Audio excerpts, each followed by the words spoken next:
sí èyí bí lọ́sùn ní wọ́n bá ti ní kọ́wọ́ tẹ̀ ní láti sọ pé dúpẹ́ ọkà méjì ibi tó lọ ọ̀dẹ̀dẹ̀ ó sì délé Adeleke kò sí èyí bí ìlú Ọlọ́run ló sì kọ́ bẹ́ẹ̀ so àgbàgbọ́dọ̀ gbà fún Ọlọ́run látara ẹni tí ọba sì gbà fún yèyé nìsí kò gbà fún Ọlọ́run kó ọba sì ti gbà fún Ọlọ́run ayé rẹ̀ ọba jẹ. arábìnrin tẹ́ ń wò tó wọlé sínú ààfin ọba Olúwo yìí ó ní wọ́n ń pè ní Yèyé Dúpẹ́ Sanni Adeleke tí wọ́n jẹ́ ẹ̀gbọ́n fún gómìnà Adémọ́lá Adeleke Jackson gómìnà ìpínlẹ̀ Ọ̀ṣun tí wọ́n sì jẹ́ àbúrò fún bàbá tó bí olórin tí wọ́n ń pè ní Davido Dr. Deji Adeleke. Yèyé Dúpẹ́ Sanni lẹ́hún yẹn tí wọ́n rẹ́rìn sí Olúwo yẹn o òun ni wọ́n rẹ́rìn sí Olúwo tẹ̀ ń wò ìyàwó Olúwo ni ìyá ìkí tí wọ́n dì mọ́ báyìí ni ọba Olúwo tilẹ̀ ó ṣe mú wọn lọ sí ìjókòó pé ní ẹgbẹ́ mi ń bí gan-an ní kẹ́ wá jókòó sí o ẹgbẹ́ mi ń bí gan-an ní kẹ́ wá jókòó sí ẹbí gbogbo yẹn ṣe ń tẹ ọlá dá o ọlọ́mọ fọlá wọn ẹnì kọ̀ọ̀kan wá o ẹbí wọn ṣe ń pọ́n ẹ̀gbọ́n gómìnà lé láìsí gómìnà gangan irú àpọ́nlé wọn wà fún gómìnà.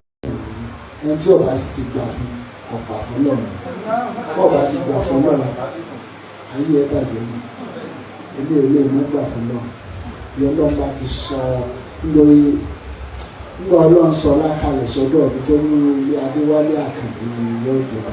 ẹni tí ọba ti gbà fún mi kọ̀ gbà fún lọ́run ẹni tí ọba sì gbà fún lọ́run gbogbo wọn ayé wọn bàjẹ́ mi kò sẹ́ni tí ọba ti gbà fún ilé Adéwálé Àkàndé lolúwo tì lọ ayé rẹ̀ ọba yẹn ọkàn wípé bó ṣe máa ọlá rẹ̀ ọlọ́ọ̀lẹ̀ àlàáfíà rẹ̀ gan yóò fi omi nǹkan ní ọmọ èmi ẹni tó lọ́n bá ti gbàṣẹ lé lọ ẹ̀rù Ọlọ́run bà mí pọ̀ èèyàn bá sọ nǹkan fún yín lé Ọlọ́run lèmi máa tẹ̀lé lé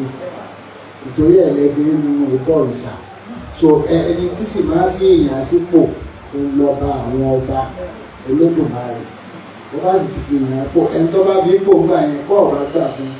ọgbà fọlọ́run sí àwọn ìṣẹ̀lẹ̀ jẹ́ káyé ìlú ọba so adúpẹ́ ọwọ́ ọba kan ṣoṣo tí ò tó méjì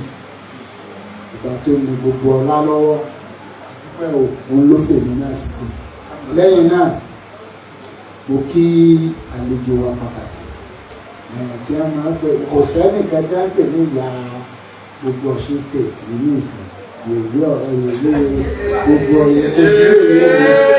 táwọn máa gbọ́ so èmi ọkùnrin pé tí mo lè fẹ́ jẹ́ kẹ́ ẹ ṣe nì lọ́sùn lọ́wọ́ ń kọrin fún yín kó fi pòwe pé ìyá ló tọ́jú mi tó tọ́jú mi ní kékeré ẹ̀yìn rẹ̀ ló fi pa mí ìyá kú iṣẹ́ mi èmi ìyá mi kú iṣẹ́ pẹ̀lú tẹríba mọ́lẹ̀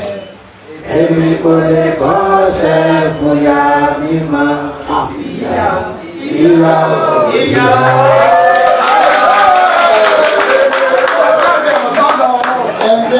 Sí èyí bí lọ́sùn ní wọ́n bá ti ní kọ́wọ́ tẹ̀ ní láti sọ pé dúpẹ́ ọkà méjì ibi tó lọ ọ̀dẹ̀dẹ̀ ó sì délé Adeleke kò sí èyí bí ìlú Ọlọ́run ló sì kọ́ bẹ́ẹ̀ so àgbàgbọ́dọ̀ gbà fún Ọlọ́run látara ẹni tí ọba sì gbà fún yèyé nìsí kò gbà fún Ọlọ́run kó ọba sì ti gbà fún Ọlọ́run ayé rẹ̀ ọba jẹ. kì í ṣe pé mo ìbí ṣeré mi ìbẹ̀ ìlú ṣe pé mi pọ́n ẹni òótọ́ mi mo sọ ó lè ṣe wà ní. ó kíyàwó mi náà ẹ̀ka ìpínlẹ̀ kò ṣe kọ́ ìpìtì ó kí àwọn ọmọdé bóyá bọ́ọ̀tì láti bẹ̀rẹ̀ ní ọ̀rẹ́ ìyá wa.